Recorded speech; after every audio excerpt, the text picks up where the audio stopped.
Welcome to Florida Focus, a college football podcast. My name is Brandon. I'm a lifetime Seminole fan. And this is Chris and Jarad, and we are lifetime Gator fans. We're going to take some time this week to recap Florida State's win over Va Tech. We'll talk about Miami, Georgia Tech. UCF travels to Kansas. But let's start, as always, with the Gators. Gentlemen, they're at home. They're victorious against Vanderbilt. Tell me your impressions on the game and what happened. Last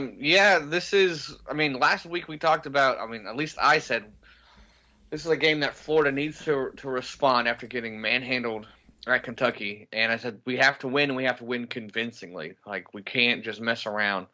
Because the fan base, a lot of the fan base, I should say, not all, was pretty upset. And there's a few that were like, oh, we need to fire Napier. And so you needed something like this. You needed at homecoming against a lesser team, a convincing win where you get some confidence, not only in the team but as the fan base as well. So the Gators win 38-14 over Vanderbilt, and a lot of it's going to be, the caveat is, oh, it's Vanderbilt, and I get that, I totally understand. But just when you go back a week and just you look totally inept in every phase of the ball. You want to have a game like this where you go out and dominate. And it was kind of a touch and go there towards the end of the first quarter. We were able to finally separate there. But overall, a solid win by the Gators there. Etienne was out on offense, and Montrell Johnson stepped up, and it showed you why he is the starter. It shows you why he is so valuable to this team. He had 135 yards and a touchdown. Mertz continued to be efficient, 254. He had 3 touchdowns, and then Arliss Borningham, the tight end there, he had a couple of touchdowns and almost 100 yards receiving. And I know, Brandon, you're asking about, does Napier use tight ends? He wants to, if you can find the right guy. And hopefully this is the guy that fills that spot, because during camp he was the name that kept coming up, and we didn't really see anything yet. But okay, so good to see him. And then the defense was pretty solid, gave up some pretty big plays here and there, but you hold a team to 14 points, I'm not going to be upset. Special teams didn't wow you, but they didn't hurt us, so that's a plus there. So overall, a solid day for the Gators. Obviously, there's some stuff we got to clean up here and there, but you're down a couple of O-linemen, you're down your most explosive running back, and you still managed to dominate a lesser team. Because I view Vanderbilt on the same level of Charlotte, and we messed around with Charlotte. We kept it closer than it should have been. So it was good to see us separate from a lesser team, because we definitely needed that. Yeah, Chris, I think you covered pretty much everything. So I'll touch on a few different, programming notes for the game there. One of the things that you continue to see in Gainesville is just the youth movement, right? So, you come out in 11 personnel at some point, and you had Pearsall, you had Borningham. I think Wilson was on there, maybe Gene or Douglas. Right there, you're looking at Borningham's a freshman, you got Gene who's a freshman, Wilson who's a freshman. And obviously Pearsall, your elder statesman there. But, the Gators continue just to not be afraid. Napier, I guess, continues to not be afraid to insert those true freshmen into those key situations. And even on defense, more of the same. Your highlight reels and your big plays continue to come from, some of your younger guys. Obviously, Princely had a phenomenal game there against Vanderbilt. But, and really and truly, when you look at the secondary, with Bryce Thornton, Jordan Castell continuing to come on there at the safety position. So both of those guys are looking pretty good. Thornton obviously stealing some snaps from Mitchell, throughout the game. And so that's something that I guess you would want to see, obviously, if you have a guy that's capable of that. And then really your weak link is Jason Marshall, which is, I think, shocking to every Florida fan. Really, it should be shocking to really every college football fan. Marshall was a pretty big name coming into the season, with expected to be kind of playing on that All-American level. We haven't seen that yet. So, really and truly, Kimber's doing a great job. Jaden Hill, I don't think you can say enough about what he's been able to do in the nickel and all year long. So he's played really well. So, you mentioned the score, you mentioned taking away from it. So I'll just kind of, comment on some of those things with just some of the Treon Webb, I think 70 yards. So I think he averaged over 10 yards a carry or at least 7.5, but I think it was over 10 yards a carry for him. So, pretty solid there too. So it was good to see him. And then you mentioned Boardingham's 2 touchdowns. So, the weapons are there, but they're very young. So I kind of expect to see some up and downs throughout the rest of the year as the competition gets better. But I think that those freshmen are getting some valuable experience. So it should be an exciting team to watch if Florida fans can sort of temper their expectations.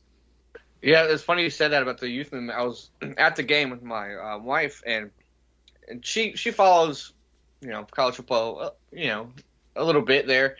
Not to the extent that we do, but I kept finding myself throughout the whole game being like, oh, that guy, he's a true freshman. And that guy, he's a true freshman. See that huge defensive lineman? True freshman. And just like throughout the whole game, like I'm saying true freshman a lot because that's who we are. We are such a young team. And guys that are super young getting in important snaps. And you mentioned, I'm glad you brought up Marshall because he's one of those things that it's a head scratcher. You thought he was a solid anchor and okay, these young guys on the other side are might be your liabilities, but it's kind of flipped. And so kind of disappointed in him. All-American, maybe first rounder talk is kind of what you thought going into the year, and he's kind of took a step back. And Jaden Hill switching from corner to that nickel star position has been phenomenal for him, and seeing him grow in there. And Bryce Thornton taking away Miguel Mitchell's spot, which I'm happy with because I wasn't so sold on Mitchell, but also stealing Kamari Wilson's spot. Where was he at? Where he's a 5-star corner, true freshman last year, took over at the end of the year, looked like he was pretty solid, and I don't think he saw the field at all. And I'm just kind of I don't know if it's more on him, but also it's a testament to the guys that are playing, Castell and Thornton in the back there. So it's pretty cool, to see. But yeah, like you said, we're going to have up and down. We saw Jakeem Jackson get beat pretty bad. It was nice that he rallied, kept them out of the end zone. Another true freshman there. So you're going to have your ups and downs, but I do like the future definitely is bright, at least especially on the defensive end and also those guys, those offensive weapons as well. But yeah, I'm excited. But yeah, Gator fans do need to understand that they did solid this game, but the mistakes are going to come, and we're going to have some rough times. But it's really cool to see the young guys get in, and I love the fact that Napier is not afraid to play them, because that's one thing that Mullen and what's his defensive coordinator, Grantham. I mean, his senior guys would make boneheaded plays and miss tackles and just penalties left and right, and nothing would happen to them. Well, you had Marco Wilson throw a shoe to lose you a game, and you made him a captain the next week. Yeah, I mean, I was kind of alluding to that, but yes, that's wow. No accountability, no discipline, and yeah. So I'm glad that he's no, if whoever's the best player is going to be on the field, and I like that. So the last thing I'll say, I was obviously keep it short, but you mentioned my favorite sequence of the whole game. Jakeem Jackson goes and he gets beat deep, right? He's a true freshman quarter. He goes and gets beat deep, but he's phenomenally talented. The next 3 plays on that goal line stand, they throw at Jakeem Jackson, and he has 2 pass deflects and 2 pass defended, and then he just beats his man to stop the completion on the next 3 plays. So that was probably my favorite sequence of the whole game. I was just here's a guy who goes out, he gets beat deep, and then legitimately just redeems himself right there on the spot. They went at him all 3 times, and he's like, "No, you're gonna have to kick this field goal." So I thought that was really cool to see. Yeah. So overall, I'm happy. It's a win, and I think this is really important because it gets you to 4 wins, right? And you're halfway through the season, and to get to 6, to get to a bowl, you need to find 2 more. Out of these 6 games, you need to find 2 more wins. Mm-hmm. We're still, like I said, a game ahead of what we were projected to be at. A lot of people thought we would be 3 and 4. I don't know the math, but so we're 4-2. So I'm happy about it, and I'll take it. But it was a important win, and you breathe just a little bit of relief there because I don't know about you, Jarad. You can speak to this, but going into this game, I was real worried it was going to be a lot closer than it ended up being.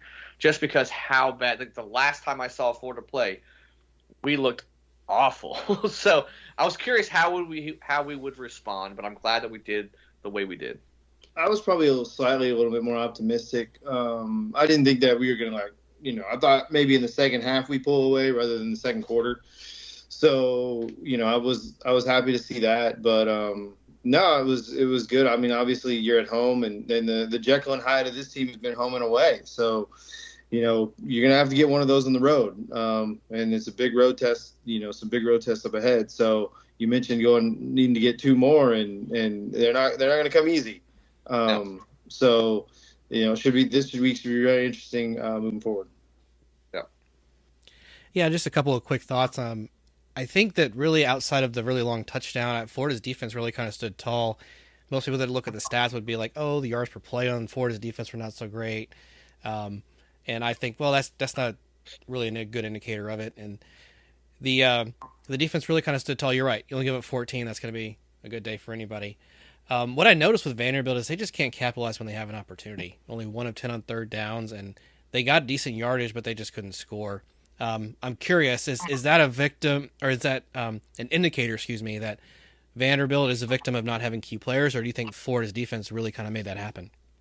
I think it's a combination of both. I think Vanderbilt's a team that doesn't have a lot of talent, and they got to take advantage of the things they get and be able to capitalize on that. You look at some of Billy Napier's comments earlier, and he's like, hey, when there's a play in front of you, you got to go make it. And I think that's kind of the situation Vanderbilt's in. They don't have the room for error or the margin of error to not make those plays and to not have those playmakers. So I think that's part of it. But then the second part of it is, Florida's defense has proven that at home they're very, very capable and very dominant.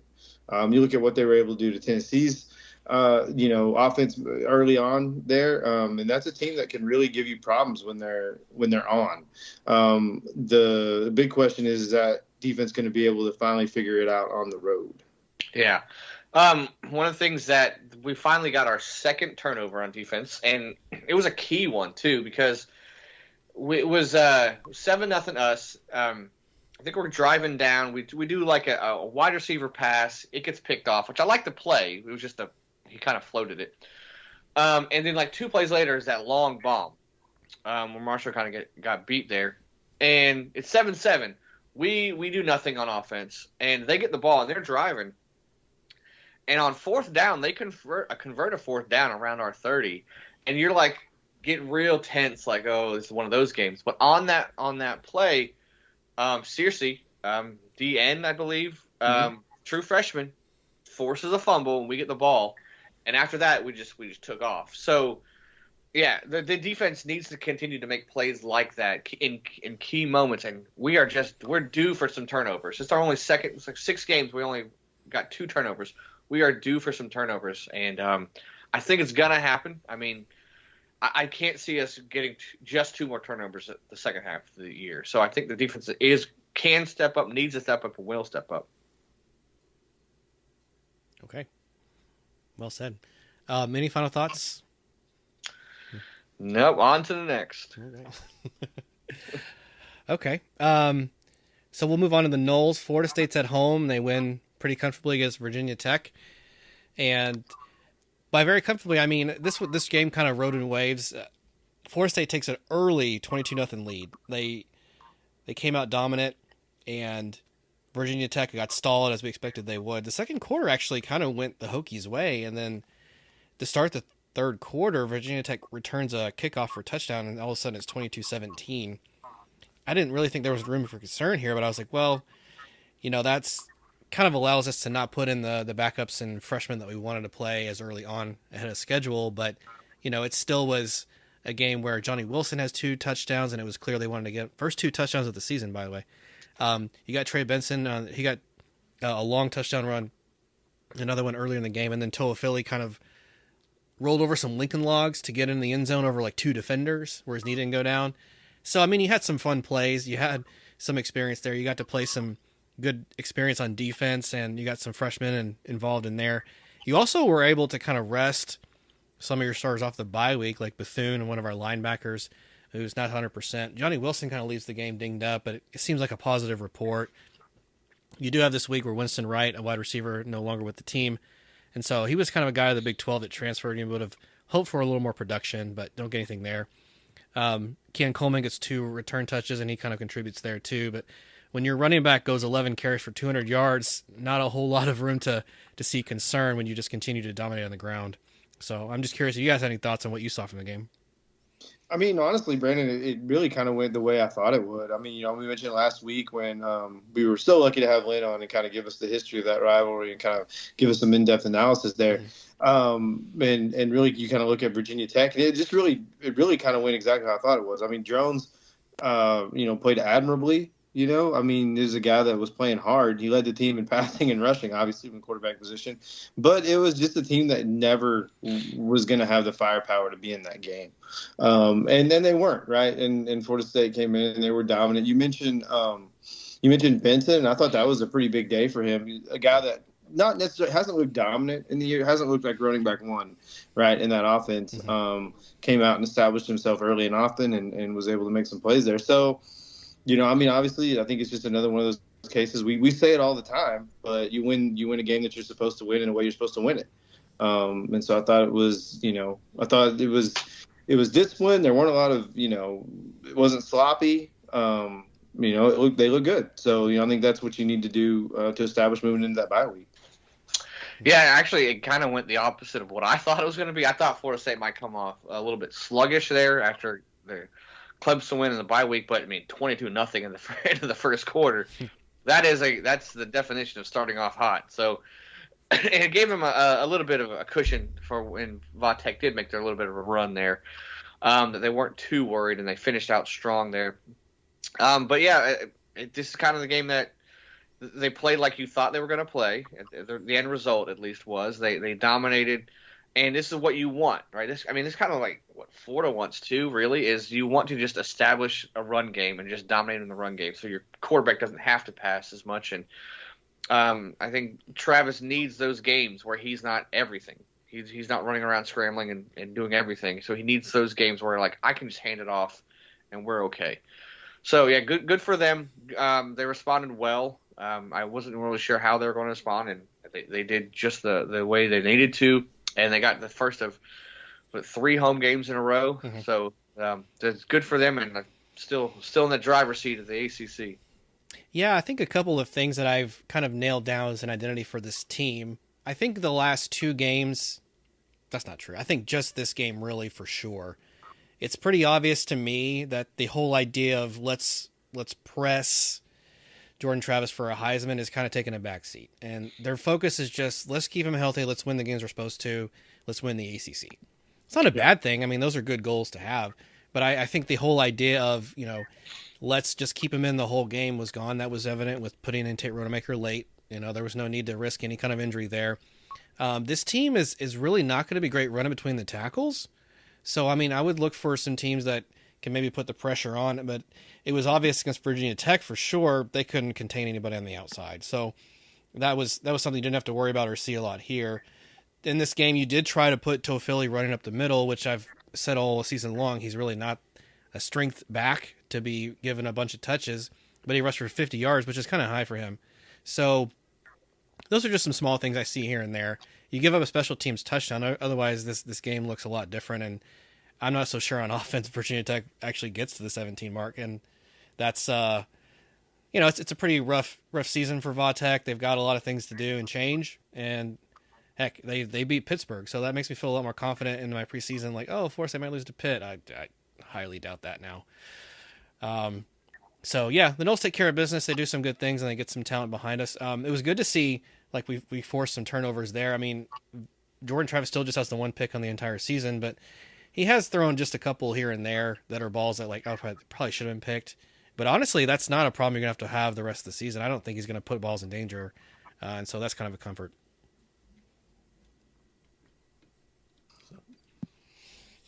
So yeah, they take care of business. And you're right. It's the first of 3 home games. Do you guys have any final thoughts? Noles over Hokies? Yeah, you mentioned they gave up that return for a touchdown. Just overall, what is your assessment of the special teams so far? Because I know that's what you kind of You're the special teams guy, if anyone is. So, what's your thoughts on them and so far? Yeah, I mean, it's good to see that Fitzgerald is really kind of a strength of your team. You haven't had to use him a whole lot this year. When you needed, hey, we kind of laid up and we didn't kind of cash in a touchdown, you're like, well, there's no reason to think he can't make a kick. He can extend the lead, and he's been doing that all season long. I mean, that for whatever reason, they decided to go for 2 after the first score. That's kind of fun. So you didn't need him for the extra point there. And the punting's been really good. I think there was only 1 or 2 punts this year where I was like, that went out of bounds too early, or we should have given less a chance of a return, but it hasn't really impacted us in a bad way. So yeah, it's a positive of the team. I'd give them a B or B plus so far. Okay. Good. Much higher grade than ours, for sure. Yeah, I mean, Fitzgerald may not have some range. He's kicked some long ones, and that's how he kind of got over last season. But the Clemson game would have been a really good test of that. To like, hey, are we going to need a late field goal here to actually win this game and really make it? That would have told me a lot there. But we've been so efficient in getting touchdowns that we haven't put that pressure on him just yet. Right, that makes sense. Okay, cool. Just kind of curious. Yeah. I follow ours, but I don't really follow yours as well. So I would think out of the 3 aspects of the game, the defense is the one that I have a lot of questions about. And so for the Noles here, it's can we continue to improve and get some young guys involved? Will Cypress be able to cover on the outside? Will we have strength over the middle of the field? Can we continue to get pressure like on rushing teams? Jarad Verse is still a monster, and he flexed his muscles in this game too. You've got Patrick Payton on the other side. You've got some other guys coming behind him. So the defensive line, as long as Odell Haggins is a coach there, is never going to be a question mark. Gotcha. Cool. All right. Thank you. Yep. Okay. I'm going to start with we'll start with Chris on this one just for fun. UCF loses to Kansas. I'm going to give your initial thoughts on this one. I mean, UCF is just finding out again. It's a little bit tougher to play in a bigger league. You were right. I mean, going into this season, Brandon, you were saying UCF is going to struggle, and I wasn't too familiar with the Big 12 outside of Texas, Oklahoma, to be honest. And I was like, no, they're gonna win some games. They're gonna win some games in the conference, and I was wrong, and you were definitely right on this. And just to 51-22, just going on the road and just losing really bad. And I mean, who is this team? Like, what is their identity? I know they wanted to be a rushing team, but I mean, I'm at a loss of words. I mean, they gave up almost 400 yards on the ground. I mean, that's kind of what we did to Kentucky, to that one player. But they go on the road to Kansas and just get blown out. And they start off pretty good, and you're winning 3 in a row, right? And then once they get the conference play, 0-3. And now you have to look forward, like, where are they going to get wins? Where are they going to get conference win? When's their first conference win going to come? Yep. I think the next game is like at Oklahoma. Yeah, I can tell you it ain't going to be that one. So no. Just another disappointing game from the Gus bus there. I'll let you go, Jarad. And Jarad, we were talking about this already. I'm like, if you had to take a rushing defense, would you take Florida's on the road or UCF's in general?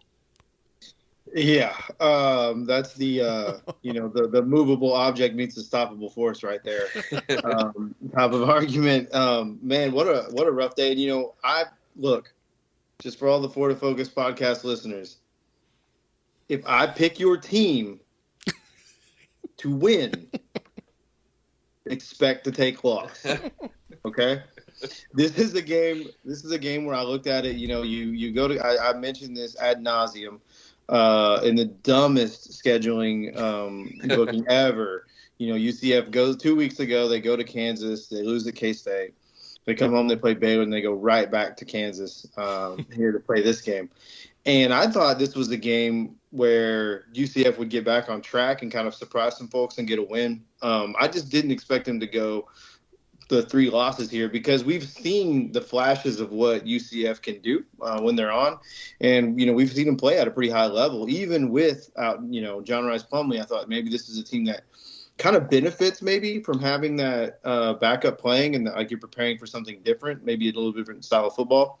So it kind of gives you something to think about from that aspect of it. And I thought maybe UCF would be able to kind of open things up and kind of play a little bit catch a little bit off guard at Kansas, but Kansas really kind of just proved that they're still not going anywhere, and they're still a really well coached team, and they were, and so all in all, man, that's just a rough day. My hat goes off to all the Knights fans. I think all of us have been there before, and just watched the game and seen a game where you're like, yeah, well, that was pretty terrible. And so I think we've all had that experience, and you get that in the college football world, and I'm not going to, kick a dog while it's down or beat a dead horse or anything. But, that maybe you're looking at the bright spot. I thought maybe RJ Harvey's your bright spot, ran the ball well, 133 yards, 8.3 a carry. I don't know. Plumlee was 3 of 7, Brandon? He didn't play a lot. They tried to get him in to start and play the game, and it was clear he's not 100%, and so they pulled him. Yeah. He's just not right yet. Yeah, and maybe he's not going to make up the difference in points even if he was healthy. Mm-hmm. But you I think you can take some of that back. Hey, we got our quarterback back. We can start to build on things. Kind of like Ford in the offensive line, it's tough to get some consistency and sort of build that familiarity if those guys aren't playing, right? So I think that Plumlee's just a guy that continues to need reps, and needs to kind of build that repertoire around that offense and what they're doing. So, yeah, a rough day there for the Knights. I'm with you guys. It's just kind of waiting to see that first Big 12 win. Obviously, I don't think they're going to go winless in conference play. I just think we might have to wait a little bit to see it. Mm-hmm. Yeah, sorry, Brendan. Just real quick. I was a little bit surprised at the step back in their offense, but I'm really shocked in the step back in their defense.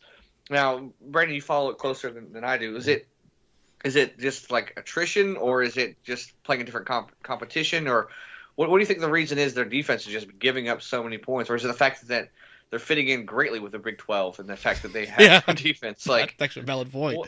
What is your assessment of their defense at this point? So I think Jarad asked me a similar question a couple weeks back, and the UCF defensive philosophy for years has been, let's wreak havoc. That's going to be our number one priority. Let's try and get some tackles for loss. Let's try and deflect a pass. Let's try and force a fumble. And when you're doing that against guys that are just so much more mature and they're 20 or 30 pounds heavier than you, you just can't play that way and expect it to be successful. So that's one thing there. Second of all, this was the first time probably in the last 3 seasons I've seen UCF really start to get dejected and start to kind of give up. You're down 31-0. Your defense has given up everything. They go in the half down 24-0. They give up the first play of the game to start the third quarter was another long touchdown, like 75 yards. So at that point, you're like, geez, well, let's just play with reckless abandon at this point. Let's just try and get any kind of score we can. And so defensively, I just think they're outmatched at this point. You gave up in the same game, a guy ran for 90 yards, 130, and 150. Gee whiz. And then you give up to Kansas State a 200-yard rusher. I mean, this is just asinine. This just can't happen. And it's ridiculous. Their quarterback only had to complete 8 passes to win this game.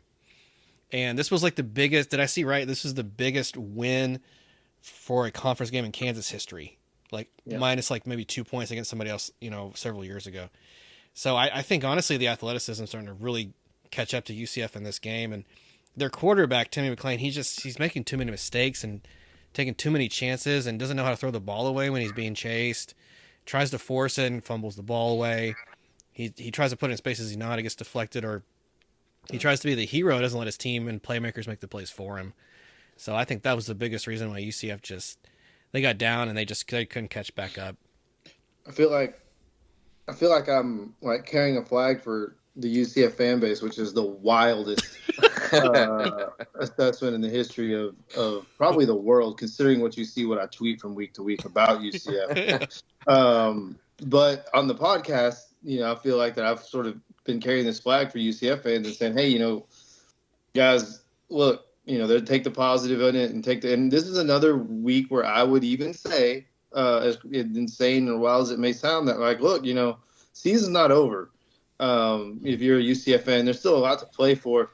In college football and the NFL too, any level of football, if a team is able to run on you the way that Kansas was able to run, the way that Kentucky was able to run on Florida, you can endure a quarter of that, maybe, a quarter and a half, maybe a half of football.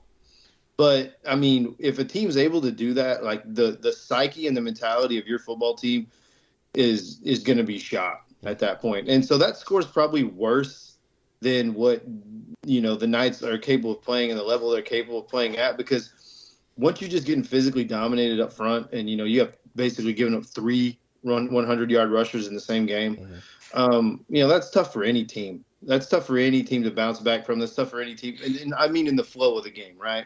That's just one where you put it behind you. You don't even watch the film, right? Don't even put it on. Don't even take a look at it. Just game plan for the next week and move forward. And that's what I expect UCF to do. Put that one in the rearview mirror and just pretend like it never happened. I think that's what you got to do as a fan, and that's probably what the program's doing too. So, we still got a lot of games to play. Yeah. Just real quick, looking ahead at the schedule, where do you think they get their first win? Home against West Virginia, or like at Cincinnati, or something after? So the UCF fans probably don't want to hear this. It may be November before you get your first conference win. The good news is Cincinnati and Houston are known entities. Yes, they're all Big 12 teams now, but they played in the American for a decade. So those teams shouldn't scare you, and those teams should be kind of on the same level you are. I guess maybe technically BYU would be too, but you don't play them very often, and they're high on praising the Lord and stuff. So I wouldn't even. That's an outlier. But West Virginia would be a tough game at this point. It depends on how the Mountaineers do over the next couple of weeks. UCF does get a bye week, then they're at Oklahoma. Whew, that's a rough one. Yeah. But you do have a decent chance against Oklahoma State as well, although they did just beat K-State. That can be a little bit menacing. But for Oklahoma State to go on the road to an unknown, I really think it probably will be November. Mm-hmm. Oklahoma State's an interesting pick there, Brandon, because Mike Gundy is basically Gus Malzahn. They're like the same person in that they can lose. Any game is losable. You look at certain programs, right, and you're like, man, that's a winnable football game. Or like, oh, we can probably stick in that, win that one. You're looking at Mike Gundy. What he does is you're looking at any game is losable. South Alabama, we could lose that game. University of Tulsa, maybe we lose that game.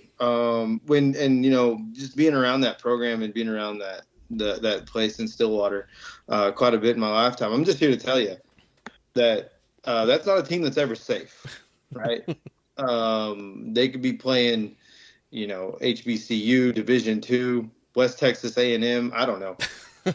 They can find a way to lose any game, and that's kind of like Gus's MO too. So I think that's a game that you circle. Maybe you upset the Sooners. I don't know. Maybe Gus has like the game was. I don't know. I mean, that's also a game where like, oh, you could legitimately hang 80 on you. Right. So, yeah. Well, I think. Go ahead. No, I'm just saying that like they can do that. Like that's a very dangerous football team. Sure. Yeah. I think Cincinnati is a really good. They have a good shot at beating them because Cincinnati's quarterback is Emory Jones. Totally forgot about that. Very beatable. Very beatable quarterback. So yeah. I'm going to say Cincinnati. They get their first win. Wide receiver 1 there is Xavier Henderson. So yeah, also former Gators. Not a threat. Wow. No. Yeah. Not a threat. So I'm calling. They beat Cincy. I like that one. And I mean, West Virginia's, we were talking about this off air, like they've had a decent comeback since about early November of last season. But if things go wrong and they get tired or they have some injuries in the wrong spot, Neil Brown, he may get caught at homecoming in Orlando and just be unprepared. So it's really hard to say. I mean, you look back at that Baylor loss now and you're like, geez, you really needed that one. And that may impact bowl eligibility at this point. But yeah, I'm going to say November. I think Cincinnati's a good pick. I think I'm going to jump on board with you, Chris. Okay, good. Let's see here. 1, 2, 3, 4. The intro to our podcast, by the way, is about 15 seconds. If you double that, is that about enough time for Miami to blow a lead and lose a game? Yeah. I mean, to quote my daughter, what on earth? What on earth just happened? I don't get it. And I think I said this earlier. That is not even arguably, that is the worst loss in ACC history. It's totally inexcusable. Please tell me you got a hot take here, Jarad. I mentioned for you to say it. Go. Okay, look here. If you in your circle thought about the absolute dumbest play call in the history of play calls, this would still be more stupid. There's legitimately zero excuse for anything that happened in that last sequence of plays against Georgia Tech for the Miami Hurricanes. And here's what's even worse about it. It's not even the first time Mario Cristobal's done this. Yeah. Their offensive coordinator came out and was like, oh, it's on me. Like, no, it's not, dude. We've literally watched you do this at Oregon against Stanford. Mm-hmm. And so I don't know. Like, there's no rationale. Like, this is like you're playing your buddy. You're playing your little brother in NCAA football. And you're like, you know what? Let me give him a chance here and, like, run the ball. And then, like, that's literally this decision. Like, there is no amount of coach speak. There's no amount of, like, debate. There's no amount of press conference that you could literally go into and explain this call. Because no matter what the answer is, hey, why did you run the ball here? No matter what you say, the answer is you're stupid. So, we always joke about it. We always joke about snatching a win from the jaws of defeat. Like that, they literally did that. Yep. Like, hey, I'm going to take a knee. No, I'm good. I just want to lose this game. I mean, the fact that obviously that's the dumbest. And then you're like, it's 70 yards. There's no way we're going to let them get anywhere near a field goal. And then you just let them drive down the field. And the safety bit, I don't know if you saw the touchdown pass, the safety bit on the short. Give up the short. Give up the like. Why? Like the sequence of unfortunate events there, man. It was just a couple of years ago. I was watching Texas A&M and LSU play, like I don't know, Thanksgiving, whatever, and the game was over, right? Like, and I was nodding off. Game's over, so I'm like, good. I fall asleep. I wake up the next day and I find out that they had played 7 overtimes. Oh. Same thing happened this game. Miami is like scoring at the end, and I'm like, okay, good, I'm tired, I'm gonna go to sleep. And then I wake up to like middle of the night to text like Brandon, like, how did this happen? I'm like, how did what happen? Like, he said something. How does an ACC team lose? I'm like, oh, did Louisville blow that lead? Like, I was like, because it wasn't Miami. Miami couldn't have been that dumb to just let Georgia Tech back in. Oh, they were very dumb. Like, I don't understand. Like. So Jared's like, what's the rationale? The only thing, and this is just grasping at straws here. The only thing is that they weren't satisfied with the margin of victory, so they would maybe want to run and kick a field goal, and that's the only thing I could ever think of. Other than that, I'm not saying that is or it's smart, but other than that, like, what are you thinking? Like, what are you thinking? Just not put your knee on the ground and the game is over. And before I turn this over to Brandon, sorry, Brandon, but I'm on the X app, right? And I'm seeing all these people, and they're being like, "Oh, well, he was really down. Okay, it shouldn't have been a fumble. Okay, maybe not. Maybe he shouldn't have been a fumble, but it was a fumble. But the fumble didn't end the game. You let Georgia Tech go 70 yards, 70 in less than half of a minute. Like." The failure of discipline in every level of play, in every coaching decision, is astronomical. Yep. Like, I mean, it's just unfathomable. So, yeah, I mean, honestly, you love to see it. But I love to see it. I have no love for the Canes. But, go ahead, Brandon. Well, I'm going to set a little background here because this is a game low scoring, like nothing in the first quarter. Van Dyke struggles. Like, he throws 3 interceptions into a lot of traffic and a lot of decisions didn't make. You're like, this is not a good Georgia Tech team. Let's not forget Georgia Tech just came off a loss to Bowling Green. All right. Up until that last set of downs and that last drive, Georgia Tech barely had 100 yards passing the entire night. And when they got a turnover from Miami, they really couldn't capitalize. And despite all of that, they only had 17 points. They just really couldn't move the ball. Miami was making a lot of dumb mistakes. And what gets overshadowed is Restrepo had 12 catches for 144 yards. He had a really great game. Nobody's going to remember that from this game ever. They're going to remember just the dumb drive where Miami squeezes out a 20-17 lead, and you think, okay, they're going to salt it away. I'm like, are you trying to get this guy like extra yardage? Are you trying to keep him on the team because he's trying to lead? What is happening here? You even see like the commentators start to say it, like, why are we running here? I mean, you just take the knee here and the game is over. And in the back of your mind, if you think of a doomsday scenario, like, you liken it to NCAA football. If you're playing a video game, you're like, what is the only way somebody could win this game at this point? I was like, the only reason he's going to be running the ball here is to try and, get extra yardage or pad some stats. Just stupid. And then Cristobal doesn't even admit to his own mistake. In the interviews, he is like, oh, we teach too high, keep hands on the ball. He had to get forced out of the answer like, oh, we should have actually needed out. He at one point said we should have taken a timeout. I'm like, what are you talking about? None of this makes any kind of sense, and you're just dancing in circles around the fact that you can't own up to make a mistake, and your player's going to hate you. Players were throwing their helmets. You can read lips if you want. The guy was saying, like, What the F are we doing? None of it made any sense. None of it. Well, I was going to say shame on us. At least Jarad and I, shame on us for jumping on the Miami bandwagon. Right, yeah. Because the second we get on the bandwagon, they buck us off. I mean, the second I'm like, oh, Tyler Van Dyke, he's a legit quarterback. He throws 3 picks. Shame on us. Like, it's just, we've seen this story before, yet we still fall for it. So, and didn't Miami a couple of years ago lose at home to an awful Georgia Tech team? Yeah, they've had a propensity of doing that, and they were actually showing like an 05 game where losing to Georgia Tech at home also cost them a BCS bowl bid, and they struggle with this team for some unknown reason. And here's a statistic, Brandon. Mario Cristobal has not won a conference home game. What? Look it up. My goodness.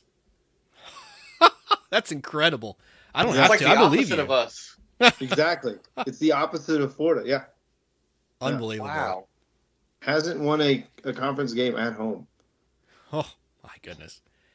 So, I mean, just that one fumble and then the losing in, 24 seconds. If they hold on, let's just say they take a knee in theory and win this game. Of course, we're not even talking about the game, really. We're just like, this is fine, whatever. They go to 5-0. Now you look at the rest of the schedule, you're like, they could lose 4 games. Yeah.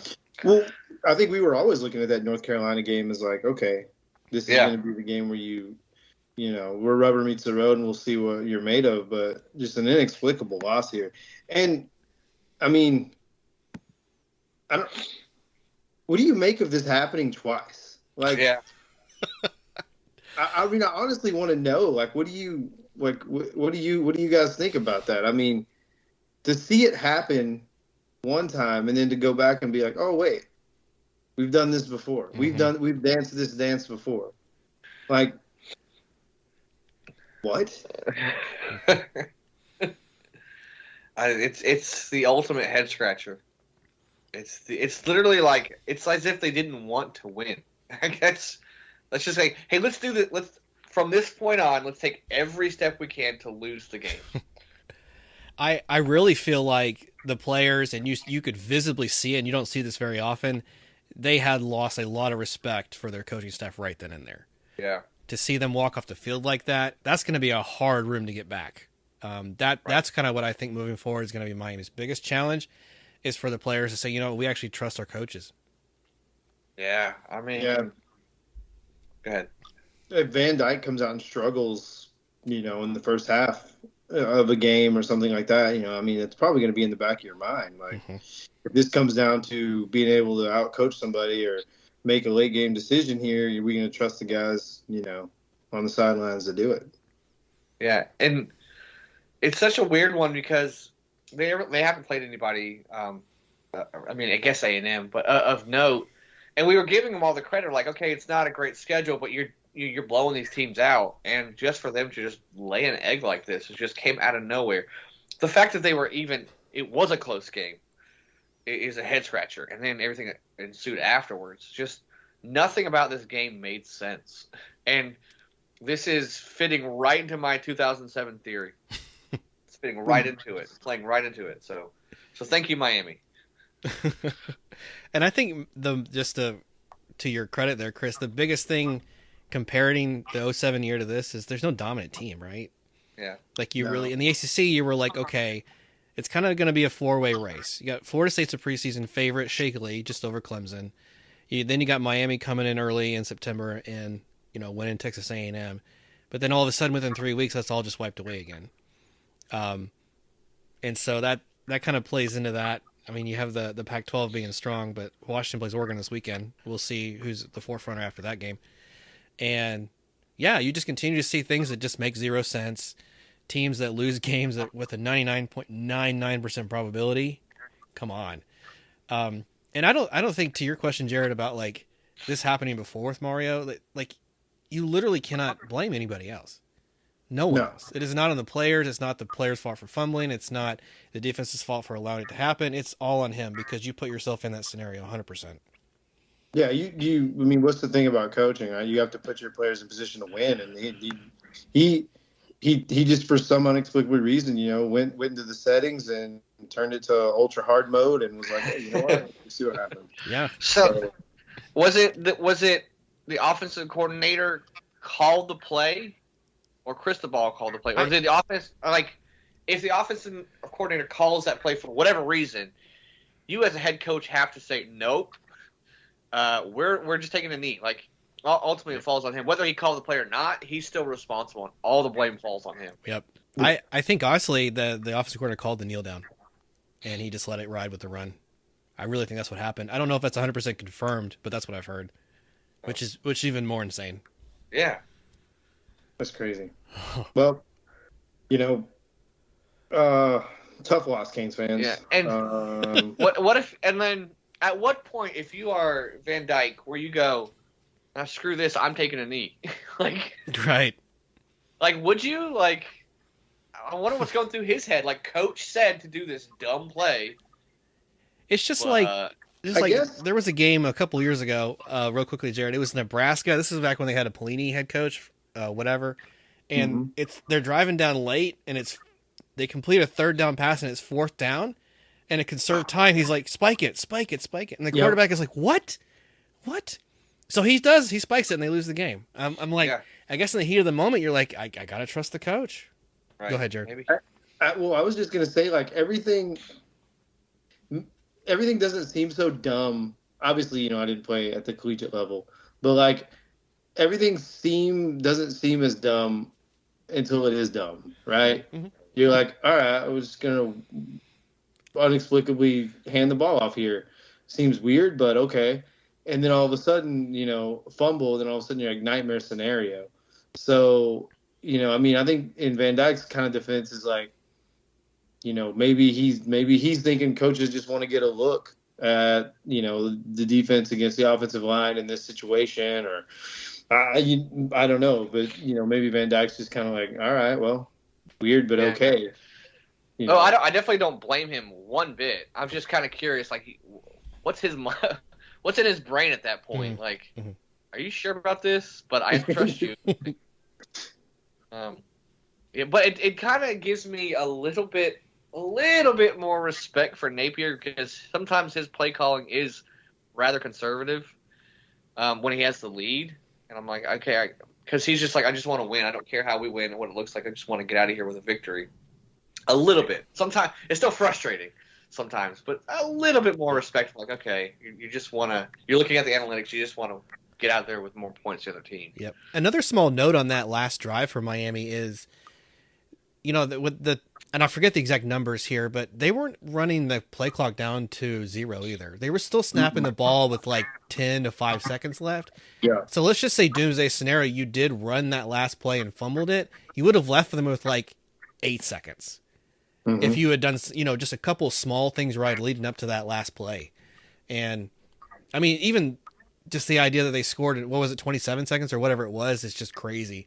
But if it had been like, oh, you only get the ball with 8 seconds left, then you're like, okay, well, then you would have tried what Miami did in the last play, which is just chunk it backwards 15 times and hope for a miracle. Just unbelievable. Like, it wasn't even one play. It was just multiple. Just management on the entire last drive was just bad. Yeah. Woo. What a game. when I saw that, because I was back home watching this, I just started laughing uncontrollably for about 15 minutes. I just couldn't believe. My wife's like, "What's going on?" I was like, I just love the sport. I just love it. I was just thinking the whole time, I was like, there is not a program in the country that can out Miami's ability to be Miami. I was like, they have cornered the market. And, the business is alive and well. So bad for them, or good for whatever. Yeah. Great for Good us for as us. fans. Good for us, yeah. Yeah. So we'd, Chris, remember that episode we did a long time ago, the plays that haunt us? Yeah. I think Miami has a new number 1. This is going to top it. Yeah, that's great. Gonna top it. We should get you back on that one, Jared. That was a fun one. Yeah. I have some thought. Yeah. Let's see. Well, that'll wrap up that week. We can move forward now and kind of look at what's the week to come. Florida travels to South Carolina. Tell me what's your thoughts playing the Gamecocks. So I'll start off with this because when we were predicting the games before the season, I predicted that we would lose to South Carolina, and I said we're going to get blown out by South Carolina. And halfway through this season, we have learned a couple things about Florida, and one of them is that in two road games, we are awful, right? So we're going on the road again, and it's not like we lost on the road, which was not unexpected, but the way you lose was just, embarrassing.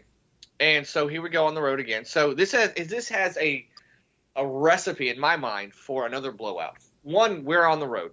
It's been said, away from the swamp, where Napier's 1-7, and of those 8 games, maybe 4 of them were competitive. Our last 3 games away from the swamp, the bowl game got embarrassed, Utah got embarrassed, Kentucky got embarrassed. So, we're going on the road again. We have a little tiny bit of success. We played well, so you know how we do with success. We fumble it. And South Carolina just had a bye week. So I don't feel good at all about this game. But there are some positives, and I will talk about it there. There is some hope. But I don't feel this is one of those games where, like, on paper at least, we should get beat. Hopefully, all the talk that Napier and the team has about being better on the road and handling success, hopefully that could translate into something good. And as they say in, like, politics, there is a path to victory. There are ways we win this game. And I think South Carolina is like right on our level as far as a team goes. But, just the fact that we're on the road against a team that just had a bye week and we have a tiny bit of success, I'm not looking forward to this game too much. What do you think, Jared? You mentioned path to victory. I think you're going to have to be able to pressure Rattler. Rattler's the guy who hasn't had a great season, but it's not necessarily because of him. He still looks like, he has the ability to play, but his offensive line is really bad. It's not giving him much time back there to kind of work. So I think this is a game where you're going to really have to be able to dial up pressure and kind of keep South Carolina off balance, take advantage of some of the issues they're having up front in the offensive line. And then you're just going to have to establish the run and against a team that knows that you want to run. And that's going to be the MO for Florida kind of going forward, but especially in this game. But can you stay on schedule with first and second down? And if Etienne's not available to you, can you be efficient? Can Mertz continue to be efficient enough? And maybe maybe instead of a 5-yard run, it's a first down pass, or a first down pass for 5 yards or 6 yards, or maybe it's a swing or something in the flat to get you 3 or 4 and keeps you in positive position for second down. So that's kind of where we're at. I don't know that many people should be confident in Florida going on the road, because I think now you're in a, you got to see it to believe it type of situation, right? Yeah. So Yep. I think the faith in it maybe is kind of past, right? But there's still a belief that can come once it's finished and once we've seen it. So Yeah, I'm probably not uber confident in this week, but like you mentioned and like I mentioned, if you can set the tone defensive up front and you can stay in second short, third and short, then it should be a game down the stretch. Yeah. So I want to so Rattler we know is a talented quarterback there, and you mentioned the offensive line struggles, but just if you compare his stats to Mertz, and obviously they're playing different teams, but Mertz has more yards, Mertz has more touchdowns, and Mertz has less interceptions. Now, going into this game at the beginning of the season, I didn't think that would be a thing. So if Mertz continues the consistency that he has, if we establish the run we are a running team, that's what we want to do. I think that we definitely have a shot. And South Carolina's pass defense has struggled this year. So if the run game isn't working, I think we have a chance at success there. Hopefully, Borningham continues his success there, and it's good to have Wilson and hopefully ETN will be back there. So there's a chance of we winning. Can we handle the other stuff? Can we handle traveling on the road? Can we handle the crowd? Can we handle the stadium going nuts when we make a mistake? Like, how are we going to bounce back? Like, how do we handle those things? Because I think on the field we match up good with South Carolina. It's just the other stuff that really concerns me. Yeah, I think Brandon and I agree on this, and Chris, I'm sure you do too. But I know for a fact that Brandon and I have talked about this, and Mertz isn't going to lose you a game. I think we've seen that, right? He's not going to give the ball away a bunch of times. Yeah. But the issue is that he's not going to He's also hasn't been a guy that's going to go out and get you a win. And this may be a game here in South Carolina where, like, down the stretch in the third and fourth quarter, he has to do something to go get you a win. And until we see that, man, if you're not carrying a 10-point lead into the fourth, it's going to be a little sketchy. So that's just kind of our thought. Is that kind of where you're at, Brandon? Yeah, I think I agree with that. He's definitely, like, just to compare him to on the Noel side, Drew Weatherford was kind of the quarterback for us like that. He wasn't going to be anything great. He had a decent freshman year, but after that, you're like, he's just going to take care of the ball, and he's not going to do anything spectacular. And then to your point, Chris, the surprising part for me for South Carolina is their secondary should be the strength of their team, and for them to see them struggle like that is just kind of different and weird. And it started with week 1, they played North Carolina, which is a pretty good team. They're probably going to, I would think, finish second in the ACC and go to the title game. But yeah, also the offense for South Carolina hasn't been consistent, and Rattler hasn't been the Heisman hype quarterback that you were hoping he would be when he came to Columbia. So I'm not going to really give a prediction on this game score-wise. I am going to throw out an interesting prediction, though, that you're only going to hear from a guy like me. South Carolina will score a special teams touchdown in this game. Okay. Right. They have a really good punter. Last year against us. Did they? Okay. Yeah. I know we talked about Florida struggles in special teams, but one of the best punters in the country. He's actually completed 6 passes in his career, 3 for touchdown. So watch the fake somewhere. Yeah. Their lone touchdown against us last year was the punter. Oh, okay. There you go. Yeah. So that's nuts. No, that's a good point because we talked ad nauseum about our special team struggles, and we know that Beamer special teams is in his blood. So yeah, that's another thing. I really think you'll know I think by the end of the first quarter whether we're going to win or not. Because the 2 road games, it was over by the first quarter. Yeah. Tennessee was kind of that way too. It started off awful for us, but we rallied. I think a lot of that had to do we were at home. So I think you'll know pretty quick whether we came to play or not. So that hopefully we do. I'm very doubtful we will, but I hope that they prove me wrong. Gotcha. I think I don't know if we'd pick teams to win. I think I'll take South Carolina to win this one. I mean, it's going to be a show me game too, but I'll take the Gamecocks. Yeah, I would. I'll go Gamecocks as well. I want to say Florida because I like our matchups, but again, Jarad mentioned, until it happens, I'm not gonna pick it. Fair enough. Any final thoughts? Or are we good to move on to the Florida State Seminoles? No, let's talk Noles. Hosting Syracuse. Syracuse started off with a pretty soft schedule, and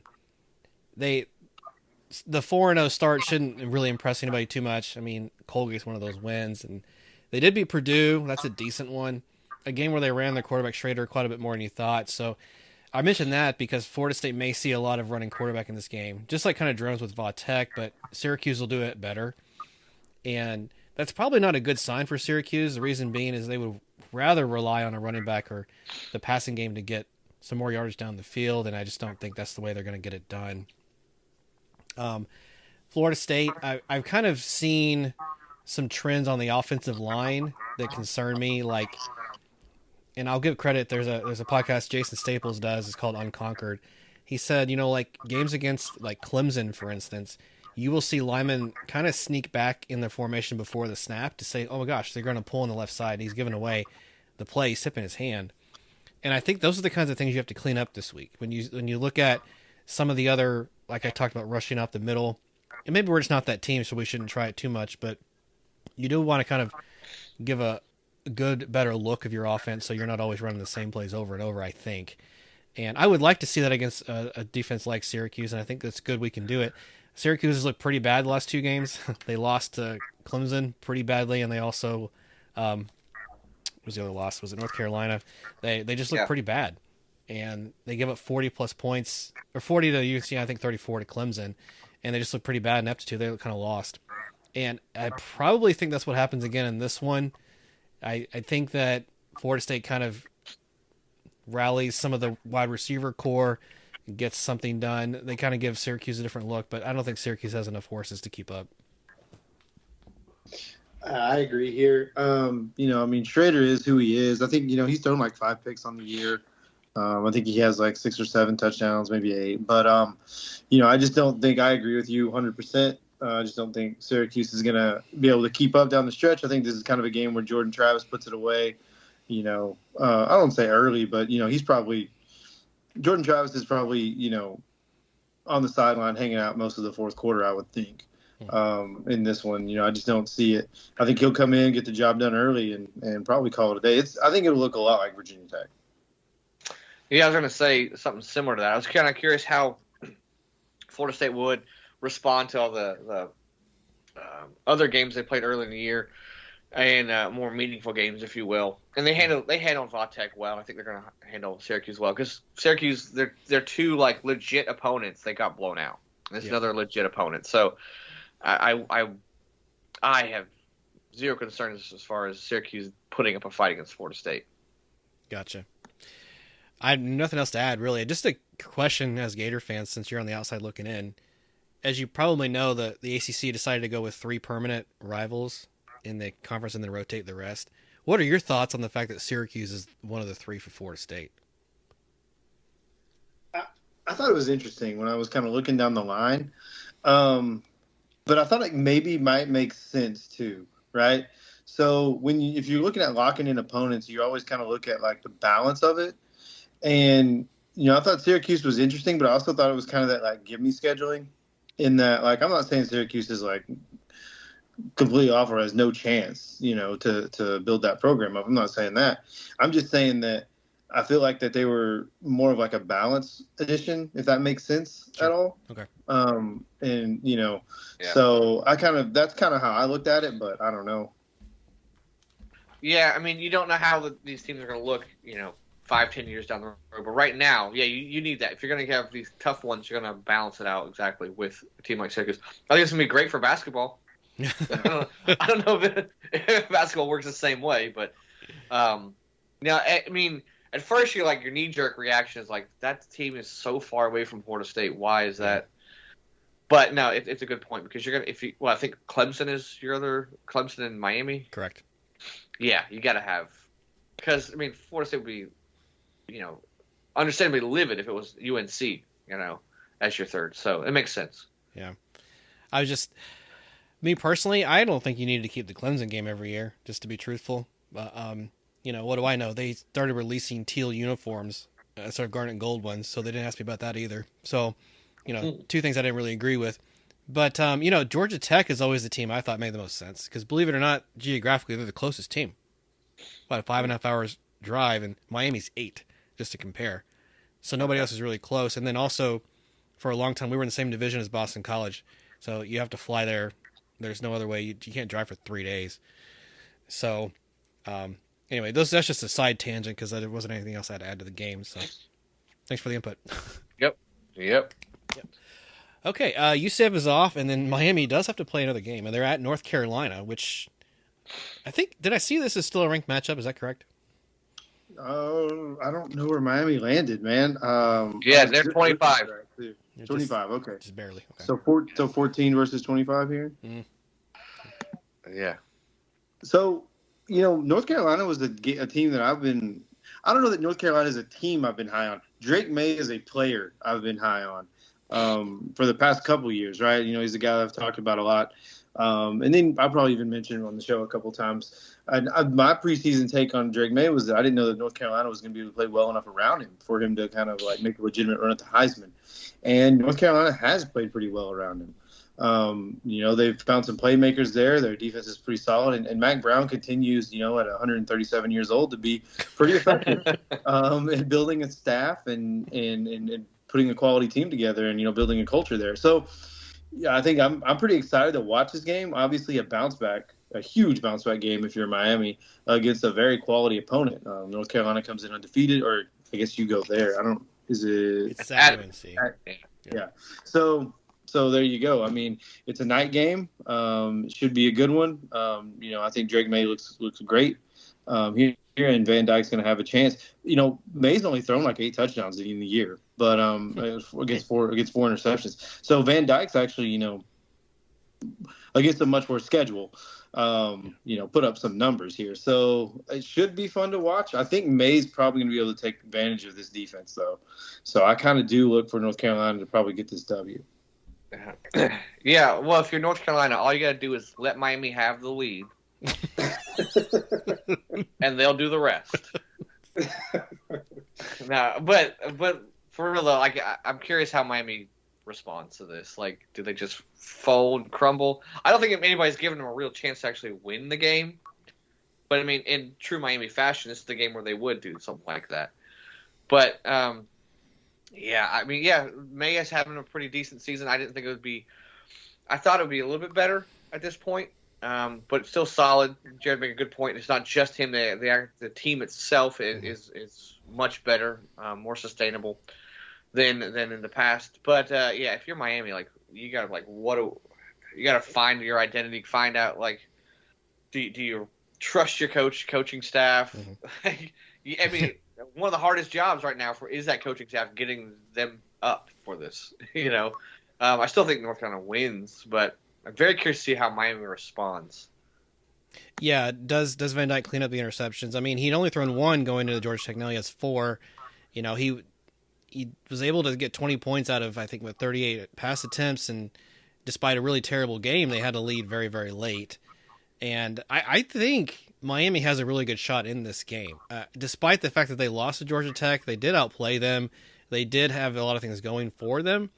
It's just, are we away from home? We're going to play better? Are we going to rebound? Are we going to show people we have something to prove? Those are the questions I want answers to. And to clarify both your points, especially Jared's about UNC's defense. Yeah, last year their defense was just atrocious, and they just gave up everything you could imagine. But they got some transfers in, including a guy from Florida State that kind of cleaned up some things. And since week 1, the Tars have shown they're kind of mean business, and that's kind of refreshing to see. The ACC kind of needs a team like that. Oddly enough, I really kind of want to take Miami to win this game. I'm just not going to do it. Give me UNC, but is Vegas something I know I don't? No, it's something that I don't, because it says that UNC is only a 3.5 point favorite at home. Well, I was going to actually ask you about that. Do you think that Georgia Tech? So, in the college football world, as both of you are very aware, this is a very what have you done for me lately sport, and by lately we mean 3 days ago.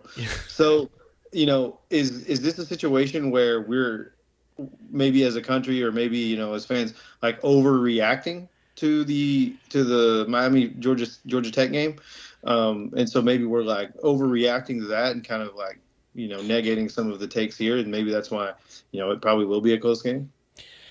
It's a very good possibility. You take away those last 3. I mean, Miami did have some things going, but they did play a bad game too. I think you might be right, Jarad. Or like Chris always talks about, Chris, is this a look ahead? Was Georgia Tech the look ahead game? Mm-hmm. Yeah, could have been, because they've had some easy ones that they handled just fine. And with Miami, nothing makes sense. So it would make perfect sense for them to win this game. So I don't know if I'm going to go be that bold and say they will, but I wouldn't honestly. I would not be shocked if they came out and win, because that would just make sense. That would just be perfect for them. I think I would stick with UNC. I think if it comes, I think North Carolina is talented enough to play. Like, obviously Miami has a lot of athletes, right? They have a lot of speed on the field. They're very capable, even on defense. They have a pretty good defensive line. And I think that if North Carolina can match up with that, which I think they can, and it comes down to just coaching decisions, I'm going to take Mac Brown over Mario Cristobal. So I think that I would probably lean to North Carolina just because I think I have a lot more faith in Mac Brown to, I guess, be consistent down the stretch. And he's managed, he's obviously won a national title, so he knows a thing or two about, pressure decisions. So I'll probably take North Carolina over Miami because I'll take Brown over Cristobal. Yeah, that's a good point. Yep. He also knows a thing or two about AARP. Anyway, so Miami playing North Carolina is an interesting matchup. So let's, in your minds, gentlemen, let's rewind the timetables 1 week, okay? Mm-hmm. Florida State, hot start, top 5 team. Miami undefeated, right? If you were looking at the rest of the season, it's very clear 2 things were possible before Miami lost to Georgia Tech. The first one is that Miami is going to control who plays in the ACC title game. Miami plays UNC, Florida State, and Louisville. Those are the top 4 teams in the conference, and Miami I would include in there. So, again, this is all a week ago. Florida State actually can have a sigh of relief because before Miami lost to Georgia Tech, follow me here for a second, there was a possibility Florida State goes 11-1, with that one loss being to Miami, and doesn't go to the ACC title game. Don't play Louisville. Louisville may go undefeated the rest of the year in the conference play. When they played Notre Dame, we knew going in Louisville's schedule was pretty weak, and they don't play any of the big teams. So Miami unwittingly did Florida State a favor, I think, by losing that game. That's a very interesting point you make, because I did not realize that Louisville didn't play anyone. Well, I didn't realize that anybody at Louisville didn't play another contender, I guess, is what I would say. I think they play one of the top 4 teams in the conference, and I think it's UNC. I don't think they play. I think I could be wrong. Look this up, but I'm pretty sure that there could be a scenario where UNC, Louisville, and Florida State all go undefeated. Correct, because we don't play each other. Yeah, but we all play Miami. Wow, that's crazy. Yeah. Well, I mean, I guess what's on the line here, and to your point, if North Carolina is able to knock Miami off here, I mean, likely puts them out of ACC contention altogether, regardless if they beat Florida State or not. Correct. Right. And that would mean Florida State can probably, if we were to slip up against Miami, and they're still a pretty good team, and I would think they get better by the time we play them in November. If somehow we were to slip up at home against them, it wouldn't be the end of the world, and we still have a shot at the title. Could Miami be the one that loses to UNC and just wrecks havoc in the ACC? Yeah. Wheel of Destiny. Ruins everybody's. Yeah, I mean, it would make sense. Yeah. It's interesting because the ACC has been pretty good on the top part, but on the bottom part's been bad. Like, Georgia Tech lost to Bowling Green. Northern Illinois beat Boston College. Vaught Tech lost to Marshall. So, like, the bottom half is looking pretty awful, and then the top half, you're like, okay, these are pretty good teams. We have some good out of conference victories. It's kind of hard to figure out where we're at. Is it somewhere in the middle? Is it the top half, the bottom half? Who knows? Mm-hmm. So what a season! Yeah. Thanks for the ACC talk, gentlemen. More than we expected. Let's see. Yeah, UCF's also. That'll cover it. Any final thoughts on this week or what we're looking at moving forward? The only final thoughts I would have is, there's some big recruiting battles going on in the state. LJ McCray, 5-star defensive end, just came off his official to Florida State this past weekend. Georgia and Florida still seem to be the favorites for that signature.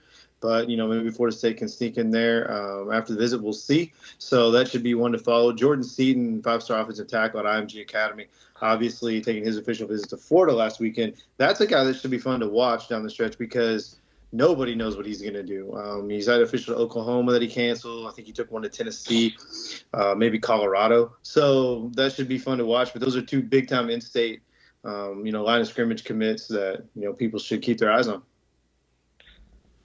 I was going to say thank you, Jarad, sincerely. I appreciate the recruiting updates you give us, and I think I personally forget to ask those because I get so wrapped up in the week to week, and that's the show behind the show, right? Is what happens with all of these recruits and who's going where, and so please interject that more. We would benefit from that greatly. Sure. Yep. All right, and Chris, we've been doing this for a long time now. Let me just remind the fans one more time where they can reach out to us if they have opinions on our show today. Hey, just stroll on down to FloridaFocusPodcast.com. There you go. All right, gentlemen, it's been a great week. Looking forward to how the rest of the season plays out. This is Brandon saying, "Go Noles." This is Chris. And Jarad. Go Gators.